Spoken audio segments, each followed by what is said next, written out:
हार का ऐलान किया है। ये सीज फायर 12:30 बजे से शुरू हुआ।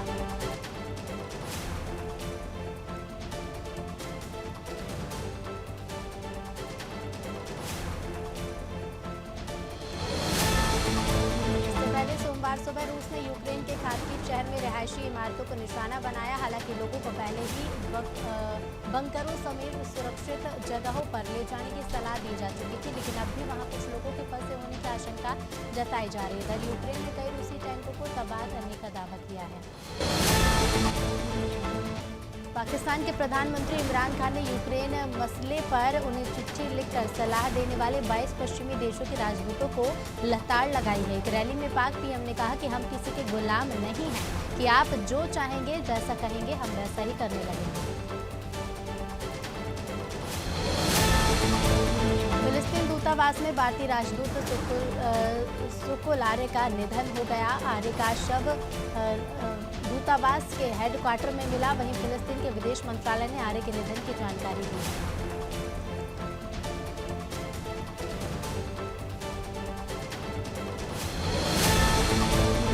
फिलिस्तीन में भारतीय राजदूत मुकुल आर्य की मौत के बाद भारत के विदेश मंत्री एस जयशंकर ने भी शोक जताया। उन्होंने सोशल मीडिया पर लिखा कि रामल्ला में भारत के राजदूत मुकुल आर्य के निधन की खबर से गहरा दुख पहुंचा है। उन्होंने मुकुल आर्य को टैलेंटेड ऑफिसर बताया है।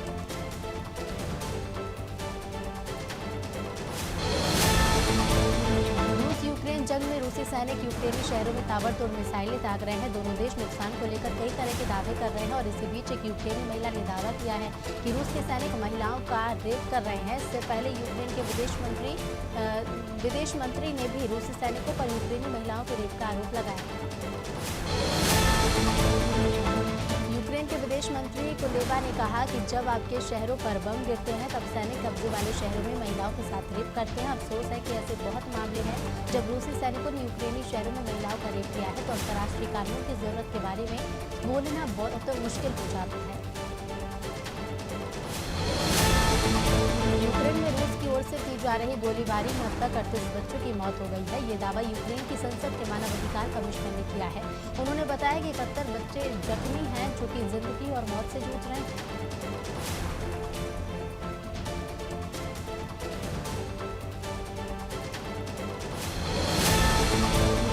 राष्ट्रपति वोलोदिमीर जेलेंस्की ने कहा है कि रूस पर अब तक लगाए गए प्रतिबंध इसे रोकने के लिए पर्याप्त नहीं है।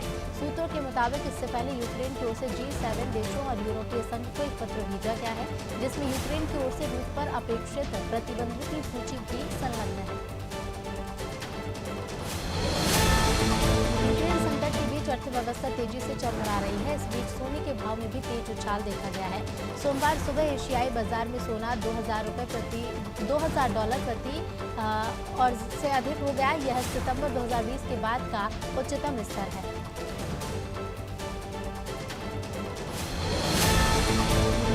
रूस और यूक्रेन के बीच की जंग 12वें दिन पर पहुंच गई है। इस बीच अमेरिकी अधिकारियों ने दावा किया है कि रूस कीव पर कब्जे के लिए सीरियाई लड़ाकों की टुकड़ी को उतार सकता है। दरअसल ये सीरियाई लड़ाके शहरी क्षेत्रों में युद्ध के लिए प्रशिक्षित होते हैं।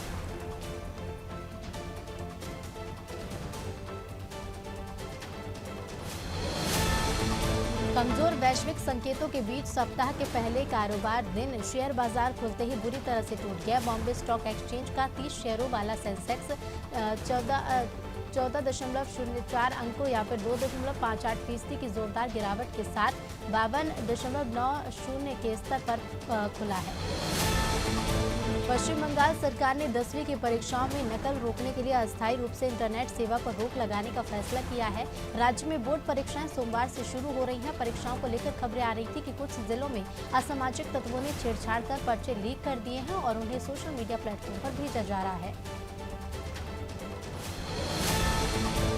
सीबीआई ने को लोकेशन घोटाला मामले में नेशनल स्टॉक एक्सचेंज की पूर्व सीईओ चित्रा रामकृष्ण को रविवार को गिरफ्तार किया। सीबीआई के अधिकारियों ने बताया कि रामकृष्ण को दिल्ली में गिरफ्तार किया गया। इसके बाद उन्हें मेडिकल चेकअप के लिए ले जाया गया। बाद में उन्हें सीबीआई मुख्यालय में रखा जाएगा।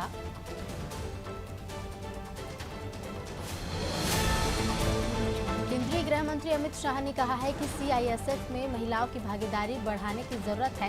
उन्होंने कहा कि सीआईएसएफ में अभी 6% महिलाएं हैं, इनकी भागीदारी बढ़ाकर 20% पर लानी होगी। बता दें कि बल का स्थापना दिवस 10 मार्च को होना है, लेकिन उत्तर प्रदेश चुनाव के चलते ये दिवस 4 दिन पहले ही मनाया गया। अब दिल्ली नगर निगम चुनाव में उम्मीदवार 8 लाख रुपए तक खर्च कर सकेंगे। दरअसल राज्य चुनाव आयोग ने प्रत्याशियों के खर्च की तय सीमा को बढ़ा दिया है। अगर साल 2017 में हुए निगम चुनाव में तुलना करें तो इस बार राज्य चुनाव आयोग ने इसमें 38.13% का इजाफा किया है।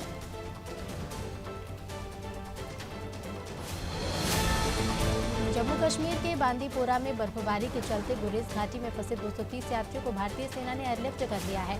आर्मी ने स्थानीय टीम की मदद से घंटों चले अभियान के बाद सभी को सुरक्षित निकाल लिया है। घाटी में फंसे लोगों में जेकेएसएसबी के 84 प्रतियोगी, 103 सीनियर सिटीजन और 13 बच्चे भी थे। इस अभियान में SI-17 और RN पायलट हेलीकॉप्टर को लगाया गया। देश में कोरोना की स्थिति में लगातार सुधार हो रहा है। केंद्रीय स्वास्थ्य मंत्रालय के मुताबिक पिछले कई दिनों से नए मामलों में गिरावट जारी है। सोमवार को जारी रिपोर्ट के मुताबिक पिछले 24 घंटे से देश में 4,362 नए मामले दर्ज किए गए। इसके बाद देश में कोरोना के कुल सक्रिय मामलों की संख्या 54,118 पर पहुंच गई है।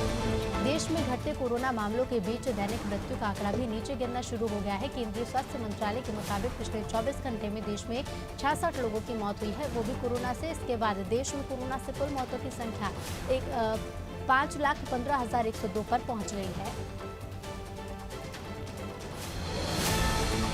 कर्नाटक के पूर्व मुख्यमंत्री BS येदियुरप्पा ने रविवार को मारे गए बजरंग दल के कार्यकर्ता के परिवार को 25 लाख रुपए का चेक सौंपा है। कार्यकर्ता की पिछले महीने हत्या कर दी गई थी। इस सिलसिले में राज्य पुलिस ने अब तक 10 लोगों को गिरफ्तार कर लिया है।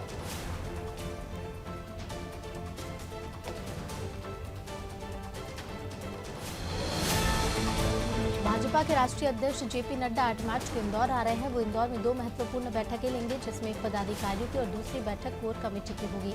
इन बैठकों में से कई मुद्दों पर वरिष्ठ नेताओं से चर्चा कर समाधान करेंगे। इसमें स्थानीय से लेकर प्रदेश स्तर के मुद्दे होंगे।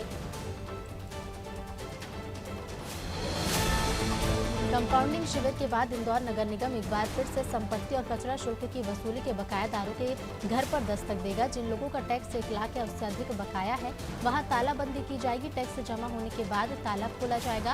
निगम ने फिर से इसके लिए अभियान छेड़ा है, जिसमें ड्रीम के अधिकारियों को अपने इलाकों में वसूली के आदेश दिए गए हैं।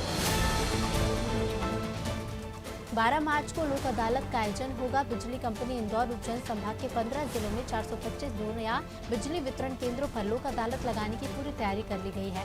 इस बार की लोक अदालत में बिजली चोरी करने वाले पुराने 35,000 उपभोक्ताओं को बिजली कंपनी को तकरीबन 113 करोड़ रुपए वसूलना है। बिजली कंपनी हजारों उपभोक्ताओं को नोटिस जारी कर चुकी है। राजधानी भोपाल की सड़कें बारिश में सरकार की किरकिरी करा चुकी हैं। शहर की 50% तक सड़कें गड्ढों में गायब हो चुकी थी। सीएम शिवराज सिंह चौहान ने नाराजगी और CPA के खत्म होने के बाद ताबड़तोड़ सड़कें सुधारी गईं, जो अभी भी जारी है। लेकिन इसके साथ ही पानी की पाइपलाइन और सीवेज लाइन बिछाने के लिए खुदाई की जा रही है, जिससे सड़कें निरंतर बिगड़ गई है।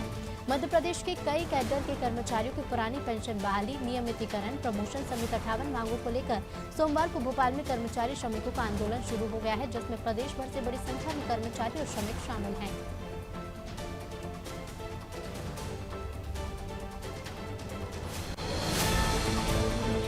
युवा उड़ान एवं भारतीय किसान संघ कृषि विस्तार सुधार कार्यक्रम आत्मा योजना अंतर्गत कृषि विज्ञान मेले का समापन सांसद महेंद्र सिंह सोलंकी के आतिथ्य में हुआ। सांसद सोलंकी ने जैविक कृषि, उन्नत खेती के संबंध में बहुत ही ओजस्वी, ऊर्जावान तार्किक विचार व्यक्त किए। वहीं सांसद ने जैविक कृषि के लिए किसान भाइयों को प्रेरित भी किया है। जबेरा के नूटा मड़ा मंदिर के सामने अज्ञात वाहन ने पिकअप को टक्कर मार दी, जिसमें पिकअप वाहन के सामने का हिस्सा पूरी तरह से क्षतिग्रस्त हो गया है। तो वहीं पिकअप चालक गंभीर रूप से घायल हो गए, जिसे इलाज के लिए अस्पताल में भर्ती कराया गया।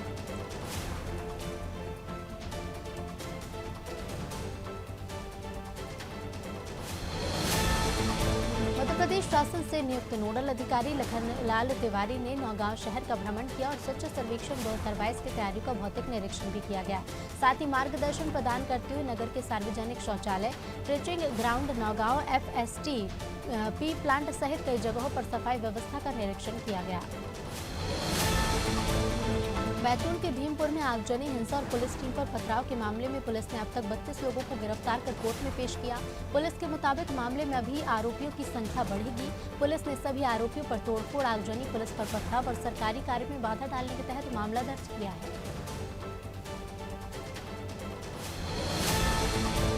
भिंड एसपी शैलेंद्र सिंह चौहान के आने के बाद लगातार बदमाशों, माफियाओं के खिलाफ ताबड़तोड़ कार्रवाई जारी है। भिंड देहात और सिटी पुलिस ने अंतर्राज्यीय चोरों का पर्दाफाश किया। करीब 1 लाख के मशरूका सहित 2 आरोपियों को गिरफ्तार किया गया है।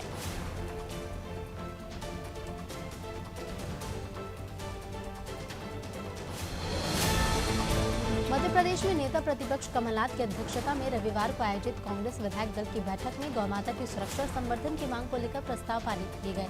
कांग्रेस बजट सत्र में इस मुद्दे पर पुरजोर ढंग से उठाएगी। कमलनाथ ने प्रदेश में हो रही गायों की मौत के मामले में शिवराज सरकार से जवाब मांगा है। मध्य प्रदेश के बजट सत्र को लेकर एक दिन पहले बैठक हुई, जो विधानसभा अध्यक्ष गिरीश गौतम की अध्यक्षता में हुई। बैठक में संसदीय कार्य मंत्री नरोत्तम मिश्रा, नेता प्रतिपक्ष कमलनाथ, डॉक्टर गोविंद सिंह, सज्जन सिंह वर्मा और नर्मदा प्रसाद प्रजापति शामिल हुए। बहुजन समाज पार्टी के राजीव सिंह कुशवाहा भी बैठक में शामिल रहे।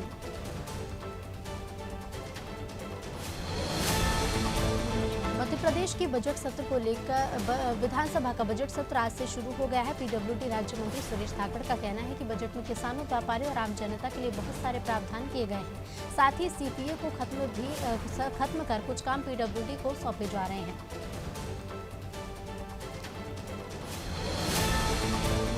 उत्तर प्रदेश का चुनावी समर थमने के बाद भाजपा नेता अब भगवान की शरण में पहुंच गए हैं।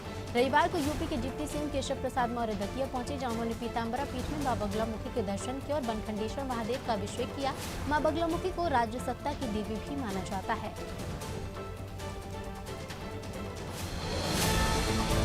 इंदौर क्राइम ब्रांच पुलिस ने ड्रग्स की तस्करी करते 2 तस्करों को गिरफ्तार किया है। दरअसल पुलिस को मुखबिर से सूचना मिली थी कि किसी हाट बाजार में 2 आरोपी ड्रग्स बेचने की फिराक में घूम रहे हैं। इसके बाद पुलिस ग्राहक बनकर तस्करों के पास पहुंची और उन्हें पकड़ लिया। आरोपी के पास से पुलिस ने 3 लाख रुपए की ड्रग्स बरामद की है। फिलहाल पुलिस आरोपियों से पूछताछ कर रही है। इंदौर के नेहरू नगर में गर्म पानी से झुलसने के कारण 4 साल की बच्ची की दर्दनाक मौत हो गई। मासूम 10 दिन पहले गर्म पानी से झुलस गई थी। इसके बाद से उसका निजी अस्पताल में इलाज चल रहा था। जानकारी के मुताबिक जाधव परिवार की बेटी रिया के साथ हादसा उस वक्त हुआ जब रिया की मां ने उसे नहलाने के लिए टब में गर्म पानी रखा हुआ था। इंदौर क्राइम ब्रांच पुलिस ने आयुर्वेदिक मेडिसिन कंपनी की फ्रेंचाइजी दिलाने के नाम पर ठगी करने वाली गैंग के संचालक सहित 3 आरोपियों को गिरफ्तार किया। आरोपियों ने स्नैप मेगा मार्ट ऑफिस से फर्जी नाम और सिम कार्ड का उपयोग कर ठगी की थी। फरियादी अविनाश कश्यप ने पुलिस से शिकायत की थी।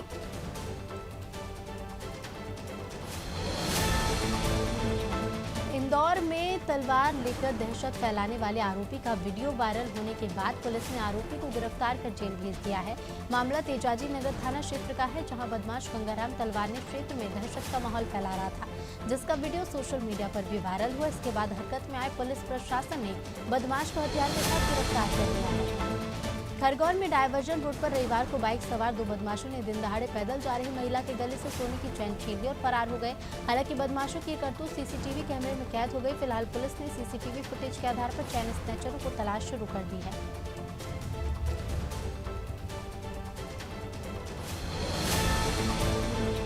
रूस और यूक्रेन के बीच चल रहे युद्ध के बीच भारतीय छात्रों की वतन वापसी जारी है। रविवार को यूक्रेन के खार्किव में खरगोन का छात्र दक्ष कमल सिंह ठाकुर अपने घर सकुशल लौटा। ऑपरेशन गंगा के तहत उसकी घर वापसी हुई।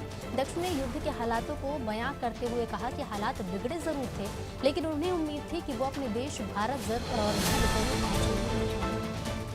उधम सिंह नगर के खटीमा में हाईवे किनारे एक अज्ञात व्यक्ति का शव मिलने से सनसनी फैल गई। शव चकरपुर क्षेत्र में सानिया नाला के पास पड़ा मिला, जहां सूचना मिलते ही पुलिस पहुंची और शव के पास से हाईवे के किनारे एक टैक्सी भी पुलिस को मिली है।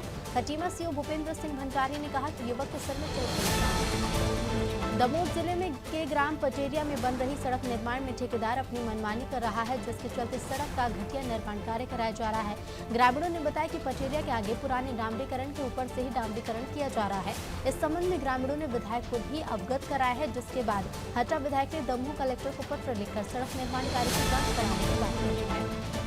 पटेरा के इलाके में कटनी जा रही एक बस और ट्रक में भिड़ंत हो गई। इस दौरान ट्रक खाई में जा गिरा और बस पलट गई। हादसे में करीब 6 यात्री घायल हो गए, जिन्हें इलाज के लिए जिला अस्पताल भेजा गया। तो वहीं चालक ट्रक छोड़कर मौके से फरार हो गया। हादसे की सूचना पर पहुंची पुलिस ने मामला दर्ज कर जांच शुरू कर दी है।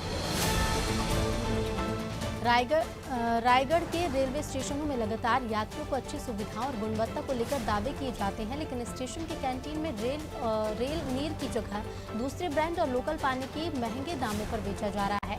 सप्लायर कैंटीनों में लोकल पानी दे रहे हैं और कैंटीन संचालकों को धमका भी रहे हैं। यात्रियों की डिमांड पर भी रेल नीर नहीं दिया जा रहा है। रायगढ़ एसपी और एएसपी के निर्देशन में धर्मजयगढ़, घुंसौर और साथ कापू में घटित साइबर क्राइम की घटनाओं पर पुलिस ने कार्रवाई की और जामताड़ा में साइबर अपराधियों को गिरफ्तार भी कर दिया गया है। बता दें कि सभी आरोपी साइबर क्राइम के जरिए लोगों से लाखों की ठगी किया करते थे। राजनांदगांव लोकसभा क्षेत्र के सांसद संतोष पांडे एक दिवसीय प्रवास पर डोंगरगढ़ पहुंचे, जहां बीजेपी कार्यकर्ताओं ने उनका जोरदार स्वागत किया। डोंगरगढ़ में सांसद ने विभिन्न कार्यक्रमों में शिरकत की। इस दौरान सांसद ने बढ़ती महंगाई पर अपनी प्रतिक्रिया दी और कहा कि कहीं युद्ध होता है तो उसका असर भारत पर ही नहीं बल्कि सभी देशों पर पड़ता है। शाहजहांपुर में सड़क पर चलती मारुति वैन में अचानक से आग लग गई। आग इतनी तेजी से लगी कि कुछ देर में पूरी वैन जलकर खाक हो गई। गनीमत रही कि वैन का ड्राइवर समय रहते गाड़ी से बाहर आ गया, जिससे बड़ा हादसा टल गया। आग की सूचना पर पुलिस और फायर ब्रिगेड मौके पर पहुंचे और आग पर काबू पाया। तो वहीं घटना के बाद सड़क के एक तरफ का यातायात कुछ देर के लिए रोक दिया गया। उधम सिंह नगर में खटीमा के गिद्धौर लकापुरी गांव में गुलदार ने एक बच्चे पर हमला बोल दिया, जिससे 6 साल का बच्चा गंभीर रूप से घायल हो गया। चीख पुकार और शोर मचने के बाद गुलदार बच्चे को छोड़कर भागा। वन चौकी की गाड़ी से घायल बच्चे को अस्पताल भेजा गया, जहां इलाज के बाद बच्चे को वापस घर भेजा गया है।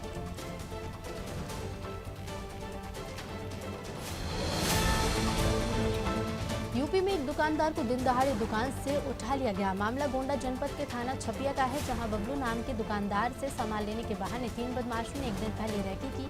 अगले दिन बदमाशों के बुलावे पर बबलू सामान देने दुकान पर पहुंचा और उसी दौरान बदमाशों ने उसका अपहरण कर लिया। बदमाश उसे लेकर घूमते रहे।